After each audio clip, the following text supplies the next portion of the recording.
अस्सलाम वालेकुम बॉयज़। इस वीडियो में हम बात करेंगे ब्लॉकचेन टेक्नोलॉजी के बारे में। ब्लॉकचेन टेक्नोलॉजी एक तरह का डेटाबेस होता है जो डिस्ट्रीब्यूटेड होता है मल्टीपल कंप्यूटर्स के दरमियान में। और ये मल्टीपल कंप्यूटर्स चूँकि एक पूरे नेटवर्क से जुड़े हुए होते हैं, तो हम हर कंप्यूटर को एक नोड कहते हैं। ये बिल्कुल इसी तरह का एक नेटवर्क होता है जिस तरीके से आप टोरेंट में देखते हैं कि हर दूसरा कंप्यूटर पहले कंप्यूटर के लिए या दूसरे कंप्यूटर तीसरे कंप्यूटर के लिए एक सीडर बन जाता है, यानी कि वो नोड्स ही एक दूसरे को आपस में कम्युनिकेट कर रही होती हैं। तो ब्लॉकचेन सिस्टम इस तरह की एक चीज़ होती है। इसके ऊपर हम मज़ीद गुफ्तगू करेंगे कि इसको हम ब्लॉकचेन क्यों कहते हैं और हर ब्लॉक में ऐसा क्या डेटा होता है, ये डिसेंट्रलाइज क्यों होता है और क्यों ये इतनी बेहतरीन टेक्नोलॉजी है। Because I believe this is one of the most disruptive technology after internet. So जैसा कि आप यहाँ पर देख रहे हैं कि ये एक तरह का ब्लॉक है। ब्लॉकचेन सिस्टम को समझने के लिए कंसिडर करें जैसे कि हमारे यहाँ होती हैं ट्रेन्स। उसमें सबसे आगे एक इंजन का डब्बा होता है, उससे पीछे मुंसलिक एक और डब्बा, उससे पीछे मुंसलिक एक और डब्बा, और हर डब्बे में कुछ मुसाफिर या माल होता है। तो यूँ समझें कि हर डब्बा एक तरह का ब्लॉक है और वो अपने हर आगे वाले डब्बे से किसी न किसी चैन के थ्रू बंधा हुआ है। तो बिल्कुल पहला या बुनियादी बेसिक डब्बा जो कि ट्रेन का डब्बा होता है, जिसको हम इंजन कह सकते हैं, वो असल में कहलाता है जेनेसिस ब्लॉक, बिकॉज वो बिल्कुल बुनियादी ब्लॉक होता है। और हर ब्लॉक के अंदर एक ही तरह के कंपोनेंट्स होते हैं, लेकिन इसके अंदर इंफॉर्मेशन बिल्कुल पहले ब्लॉक की दूसरे से, दूसरे की तीसरे से बिल्कुल डिफरेंट होती है। बट कुछ बेसिक कंपोनेंट्स होते हैं किसी भी ब्लॉकचेन टेक्नोलॉजी को समझने के लिए। और याद रहे यही वो ब्लॉकचेन टेक्नोलॉजी है जिसके ऊपर करंट डेट तकरीबन 16 जनवरी 2018 को ये वीडियो बन रही है, रात को तकरीबन 9:30 बजे। इस वक्त existing around 5000 more than 5000 crypto currencies वजूद में आ चुकी हैं। और we are not talking about the cryptocurrencies here. We are particularly talking about the blockchain technology, which is based on and the Bitcoin based on the cryptocurrency blockchain technology. So इसके मुख्तलिफ components होते हैं। ये यहाँ पे जैसा कि आप देख रहे हैं ये नंबर आपको नज़र आ रहा है, this is called the index number. ये हर ब्लॉक में होता है। यू कंसिडर करें ये पूरा एक ब्लॉक है और ये जो नंबर आपको नज़र आ रहा है ये इंडेक्स नंबर है। ये हर ब्लॉक में होता है। ऑब्वियसली 604 यहाँ पे लिखा है, तो इसके बाद आने वाला ब्लॉक का जो नंबर होगा वो 604 के बाद का होगा, नॉट के पहले का। ये बिल्कुल एक इंडेक्स नंबर होता है। ये चेक करने के लिए होता है कौन सा ब्लॉक किसी ब्लॉकचेन टेक्नोलॉजी में कहाँ पर एग्जिस्ट कर रहा है। इसके बाद ये होती है टाइम स्टैम्प किसी भी ब्लॉक की, कि वो ब्लॉक जो है वो कितने बजे क्लोज हुआ मीन्स के उसकी तमाम तर ट्रांजेक्शन जब किसी ब्लॉक के अंदर आ गई तो उसकी टाइम स्टैम्प यहाँ पर लिखी होती है। 17 अक्टूबर सन 2017 का ब्लॉक है, लेकिन इसके बाद वाला जो ब्लॉक होगा उसकी टाइम स्टैम्प इसके बाद की होगी। ये टाइम शो कर रहा है GMT में, and I belong to Pakistan and Pakistan falls in GMT+5। So आप जहाँ कहीं पर भी इस वीडियो को देख रहे हैं, आपके अपने शहर या अपने कंट्री का GMT ऑब्वियसली यहाँ पे काउंट हो रहा होगा। GMT actually is a universal coordinate, it's equal to the UTC, right. So यहाँ पर इस ब्लॉक का नाम है, चूँकि पहला ब्लॉक है जिसके ऊपर हम बात कर रहे हैं, जैसे मैंने शुरू में बताया कि जेनेसिस ब्लॉक कहलाता है। हर ब्लॉक के अंदर एक हैश नंबर होता है इसका, जो कि इन एक्चुअल एक तरह का आइडेंटिफायर होता है कि ये जो ब्लॉक है जिसकी हम बात कर रहे हैं ये कौन सी ब्लॉकचेन टेक्नोलॉजी से ताल्लुक़ रखता है और ये कहाँ पर पाया जाता है, मतलब इसका इंडेक्स नंबर क्या है। इसके अंदर सारी इन्फॉर्मेशन, और वो सारी इन्फॉर्मेशन जो आपने किसी ब्लॉक के अंदर डाली है ट्रांजेक्शंस की सूरत में या किसी और प्रूफ ऑफ वर्क की सूरत में, तो वो सारी इन्फॉर्मेशन कोड होकर एक तरह से एनक्रिप्ट होकर इस हैशटैग के अंदर आती है।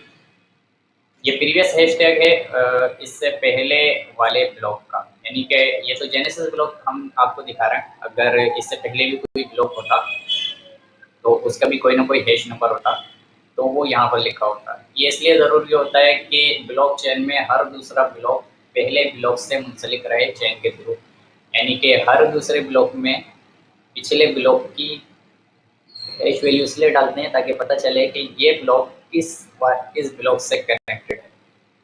और जैसे कि हमने कहा कि ब्लॉक का मकसद ये होता है कि इसके अंदर कुछ ना कुछ ट्रांजैक्शन सेव होती हैं, कुछ ना कुछ डेटा सेव होता है, जो कि असल में एक तरह का डेटाबेस होता है, लेकिन ये डिसेंट्रलाइज्ड होता है बहुत सारे सिस्टम्स पर।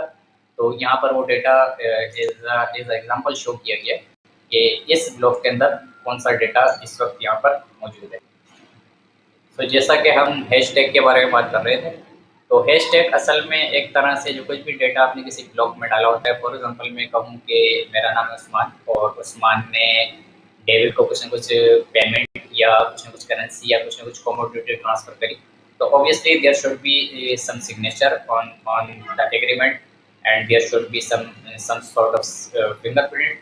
सो ये जो हैश आप देख रहे हैं यहाँ पर, ये एक तरह का डिजिटल फिंगरप्रिंट होता है किसी भी डेटा के लिए। और अगर हम डेटा को तब्दील कर लेते हैं तो ये हैश का कोड पूरा का पूरा तब्दील हो जाता है। डेटा से हैश टैग को बनाना आसान है, लेकिन हैश टैग को डेटा में कन्वर्ट करना तकरीबन एक तरह से आप समझ लें नामुमकिन सी बात है। इसलिए बहुत ज़्यादा सिक्योर होता है, बिकॉज इसके अंदर वो सारा डेटा है इस हैश टैग के अंदर। ये जितनी वैल्यूज़ आप देख रहे हैं जो हमने किसी ब्लॉक के अंदर ऐड किया हुआ। सो हर तरह के हैश टैग को वैलिड करार देने के लिए ये डिपेंड करता है वो किस ब्लॉकचेन टेक्नोलॉजी से ताल्लुक़ रखता है। ऑब्वियसली आप समझ रहे होंगे कि बिटकॉइन एक अलग तरह की ब्लॉकचेन टेक्नोलॉजी पर डिपेंड करता है, इथेरियम एक अलग तरह की ब्लॉकचेन टेक्नोलॉजी पर डिपेंड करता है। सो हर हैश कोड को वैलिड होने के लिए इसकी कुछ पर्टिकुलर खास किस्म की रिक्वायरमेंट्स होती हैं। उस रिक्वायरमेंट को अगर रिक्वायरमेंट पूरी हो रही हैं तो हैश टैग सही रहेगा। और ये रिक्वायरमेंट बताती हैं कि किस ब्लॉकचेन टेक्नोलॉजी में काम हो रहा है और वो उसको माइन करना कितना डिफिकल्ट है। फॉर एग्जांपल अगर if we talk about the bitcoin right now, उसकी माइनिंग डिफिकल्टी तकरीबन हर हफ्ते में डबल हो जाती है और उसको माइन करना अब इस दौर में जिस डेट में हम ये वीडियो बना रहे हैं बहुत ज़्यादा डिफिकल्ट है, क्योंकि इसके लिए गीगा हैश की पावर चाहिए होती है, जो कि आमतौर पे कोई ग्राफिकल कार्ड वगैरह या सीपीयू अब इतनी हाई पावर हमें नहीं देता है। तो ये जो बिल्कुल आप शुरू में देख रहे हैं यहाँ पर 000, ये एक तरह से डिफिकल्टी है इस ब्लॉकचेन सिस्टम की जिसमें ये ब्लॉक एग्जिस्ट करता है। अभी जैसे हमने बात की थी कि किसी भी हैश जो कोई भी हैश टैग वगैरह होता है, ये असल में किसी ब्लॉक के ओवरऑल डेटा को एक तरह से एनक्रिप्ट किया गया होता है। सो अभी और इससे पहले हमने बात की थी कि अगर कोई भी ब्लॉक हो जिसके अंदर डेटा मौजूद, तो ऑब्वियसली उसमें वो डेटा मौजूद नहीं है जिसमें ट्रांजैक्शन है या कोई चीज़ लिखी है, वो किसी तरह का एग्रीमेंट या डॉक्यूमेंट है।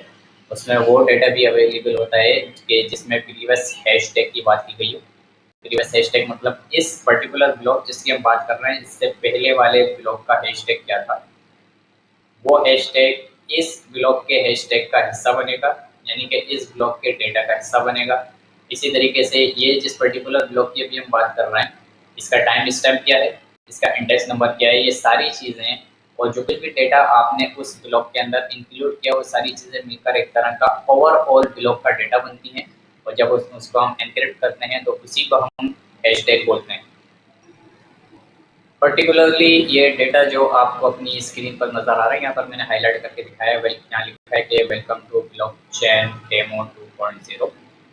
तो इन एक्चुअल जब हम क्रिप्टो करेंसी या क्रिप्टोग्राफी की बात करते हैं, for let's take an example of bitcoin, तो बिटकॉइन के अंदर इस तरह का डेटा नहीं होता सिंपल जिस तरीके से हमारे टैक्स डॉक्यूमेंट में होता है, चूँकि वो एक तरह से कमोडिटी एक्सचेंज है, उसको एज अ करेंसी बहुत सारे ममालिक ने तस्लीम कर लिया है, तो उसमें करेंसी की ट्रांजेक्शन होती है। इसको मैं थोड़ा सा एलोबरेट करूँगा ताकि आपको समझ में आए कि ये डिसेंट्रलाइज्ड करेंसी की ट्रांजेक्शन इतनी अहम क्यों है, और ये जो हमारे यहाँ सेंट्रलाइज करेंसी की ट्रांजेक्शन का सिस्टम है जिसको हम बैंकिंग सिस्टम कहते हैं, ये इससे बहुत ज़्यादा बेहतर क्यों है। देखिए, जब कभी भी एक शख्स हमारे यहाँ बैंकिंग सिस्टम में किसी को पैसे देने जाता है, फॉर एग्जांपल शकील ने राहुल को पैसे ट्रांसफ़र करने, तो शकील अपने बैंक में जाएगा, फॉर एग्जांपल मिज़ान बैंक में जाएगा, मिज़ान बैंक में जाके वो राहुल को पैसे ट्रांसफ़र करेगा, फॉर एग्जांपल स्टैंडर्ड चार्टर्ड में, राइट। तो मिज़ान बैंक का एक लेजर होगा जिसमें वो लिखेगा कि शकील ने पेमेंट ट्रांसफ़र करी राहुल को, और स्टैंडर्ड चार्टर्ड बैंक का एक ट्रांजैक्शन लेजर होगा जिसमें लिखा गया कि राहुल ने पेमेंट ट्रांसफर करी शकील से, राइट। सो ये सिस्टम सेंट्रलाइज्ड है और ऑब्वियसली इन दोनों बैंकों को मॉनिटर कर रहा है। ऊपर हमारा स्टेट बैंक या जिस कंट्री से भी आपका ताल्लुक है, जहाँ कहीं से भी आप देख रहे हैं, आपके कंट्री का एक स्टेट बैंक होता है। तो ये सिस्टम सेंट्रलाइज नहीं है, इसमें डेटा जो होता है वो ज़ाया हो सकता है, कुछ ना कुछ सेंट्रलाइजेशन की वजह से कुछ ना कुछ इश्यूज वगैरह आपको आ सकते हैं। अगर आप एनोनिमस रहना चाहते हैं तो वो एक बड़ी प्रॉब्लम है, जबकि डिसेंट्रलाइजेशन में ऐसा कुछ नहीं होता। आपने जो ट्रांजेक्शन शकील ने राहुल को की, ये कोई एक सिस्टम मॉनिटर नहीं करता, एक सिस्टम इसको राइट नहीं करता अपने डेटाबेस में, बल्कि एक डिसेंट्रलाइज्ड डेटाबेस डेटाबेस तो एक ही होता है, बट वो डिसेंट्रलाइज्ड होता है। मल्टीपल हज़ारों कंप्यूटर्स की नोट्स पे जिस नोट्स की हमने शुरू में बात की, वो चीज़ लिखी जाती है। यानी कि पूरे सिस्टम में जितनी भी वो डेटाबेस जहाँ जहाँ डिसेंट्रलाइज हुआ है, हर जगह पर वो चीज़ लिखी जाएगी कि किसी एक शख्स ने दूसरे शख्स को ट्रांजेक्शन की। और यही डिसेंट्रलाइजेशन की और क्रिप्टो नेटवर्क की सबसे बड़ी खूबी है कि इसमें कोई चीज़ सेंट्रलाइज नहीं है, कोई ऐसी सेंट्रल अथॉरिटी नहीं है जो अपनी तरफ से चीज़ों को मैनिपुलेट करके या इन्फ्लेशन को क्रिएट करके या आपको धोखा देकर उस चीज़ को हथिया सके या अपने ऊपर कोई जवाब वगैरह बना सके। Everything is very crystal and clear because thanks to the crypto network and decentralise system. इसमें एक बहुत अहम चीज़ होती है जिसको हम कहते हैं डेटा म्यूटेशन। डेटा म्यूटेशन को समझना बहुत ज़रूरी है। इसमें होता ये है कि जब एक ब्लॉक में सारा डेटा जमा हो जाता है और वो ब्लॉक एक तरह से क्लोज हो जाता है, इसके बाद एक नया ब्लॉक उसके आगे आता है जिसमें हम नया डेटा ऐड करते हैं।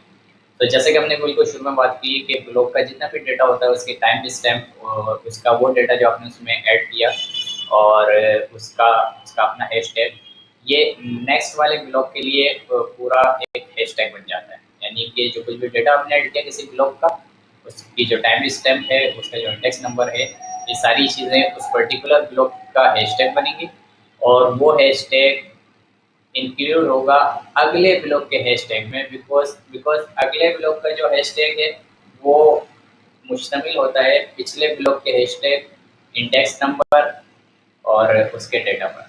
सो म्यूटेशन, डेटा म्यूटेशन क्या होती है ब्लॉकचेन टेक्नोलॉजी में कि जब आप बिल्कुल ऊपर वाले या पीछे के किसी ब्लॉक का डेटा तब्दील करने की कोशिश करते हैं तो सब्सिक्वेंटली जितने भी आगे आने वाले ब्लॉक हैं उस ब्लॉकचेन टेक्नोलॉजी का हिस्सा है, वो सारे डिस्कार्ड हो जाते हैं। अभी मैं करके दिखाता हूँ। जैसे हमारा बिल्कुल फर्स्ट जेनेसिस ब्लॉक था, जैसे कि हम इसको बर्बाद कर चुके हैं।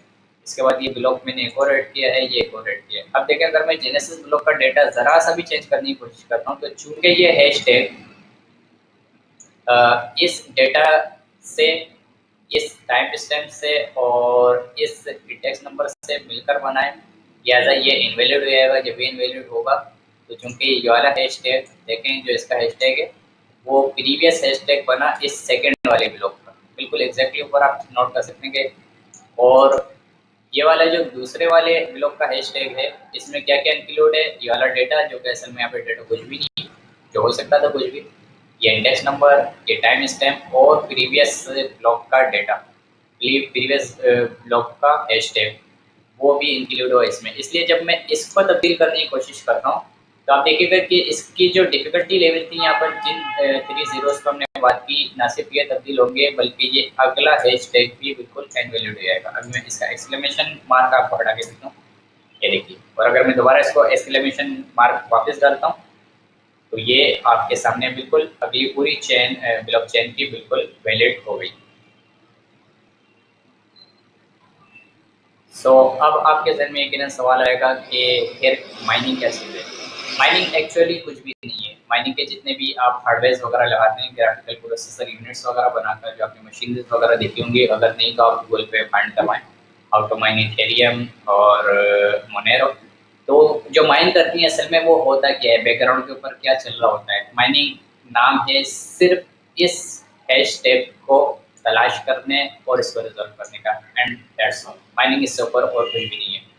सो जब भी आप कोई माइनिंग मशीन लगाते हैं और उसको किसी ब्लॉकचेन सिस्टम से अटैच करते हैं, फॉर एग्जांपल आपने एक 6 ग्राफिक कार्ड का एक माइनिंग का सेटअप लगाया और उसको आपने स्टार्ट किया किसी सिस्टम के through, like MinerGate, like Linux, किसी भी सिस्टम के जरिए उसको अटैच किया किसी ब्लॉकचेन सिस्टम से, फॉर एग्जांपल मोनेरो को ब्लॉकचेन सिस्टम से, तो ऑब्वियसली वहाँ पे पहले ही बहुत सारे ब्लॉक्स हैं।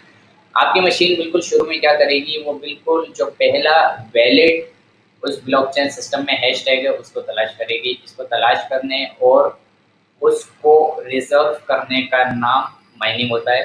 तो बस ये माइनिंग असेंबली है। दोस्तों इसमें एक चीज़ होती है, जब हम माइनिंग करने जाते हैं उसको कहते हैं हम नोन्स। नोन्स क्या होता है कि नोन्स एक तरह का नंबर होता है, और यूँ समझें कि जब भी आप कोई माइनिंग मशीन अटैच करते हैं कोई भी किस्म की क्रिप्टोकरेंसी को माइन करने के लिए, तो ये नोन्स तलाश करता है, ज़ीरो इंडेक्स से शुरू करता है और तलाश करता है, करता है, करता है, करता है, करता है, करता है और उस हैश तक टैग तक पहुँचता है जो कि बिल्कुल वैलिड। ऑब्वियसली इसके लिए प्रोसेसिंग पावर चाहिए होता है, और जब वो हैशटैग मिलता है तो उसको रिज़ॉल्व करने की या अगले हैशटैग तक जाने की कोशिश करता है। ऑब्वियसली इसके लिए प्रोसेसिंग पावर चाहिए होता है बहुत ज़्यादा, इसके लिए इलेक्ट्रिसिटी कंजप्शन चाहिए होती है, और इसी को हम माइनिंग कहते हैं। और जिस तरीके से आपको मालूम है कि मुख्तलिफ क्रिप्टो करेंसीज के मुख्तलिफ डिफ़िकल्टी लेवल होते हैं। आप बिटकॉइन या माइनिंग प्रॉफिटेबिलिटी कैलकुलेटर अगर गूगल पर सर्च करके देखेंगे या कोइनवॉर्स का कैलकुलेटर सर्च करके देखेंगे, आपको अंदाज़ा हो जाएगा कि आपकी सिस्टम की या जो कुछ भी आपने मशीन माइनिंग की लगाई हुई है, या आपका अगर आप एंड्रॉयड से माइनिंग कर रहे हैं, तो उस माइनिंग की स्पीड कितनी है और क्या उसकी प्रॉफिटेबिलिटी बन रही है, और क्या आपका प्रोसेसर या जीपीयू जो कुछ भी आपने 5-6 कार्ड लगा रखे हैं, क्या वो इस काबिल हैं कि वो उस पर्टिकुलर क्रिप्टो करेंसी के डिफ़िकल्टी लेवल को रिज़ॉल्व करने की सलाहियत रखते हैं। ऑब्वियसली हमारी आजकल की जो कुछ भी मशीनें हैं हमारे लोकल, जो हमारे पाकिस्तान में और हमारे पड़ोसी मुल्क के अंदर जो कुछ भी माइनिंग वगैरह हो रही है, जहाँ जो वो लोकल जीपीयू रखकर अपने माइनिंग की मशीनें बना रहे हैं, उससे बिटकॉइन की डिफ़िकल्टी लेवल वो सॉल्व नहीं होती।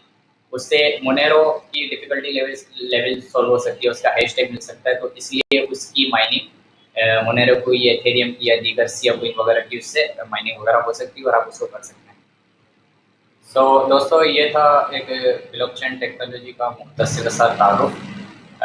पॉसिबली ये आप लोगों को कुछ ना कुछ आपकी ब्लॉकचेन की अंडरस्टैंडिंग में इजाफा करने के लिए फ़ायदेमंद होगा।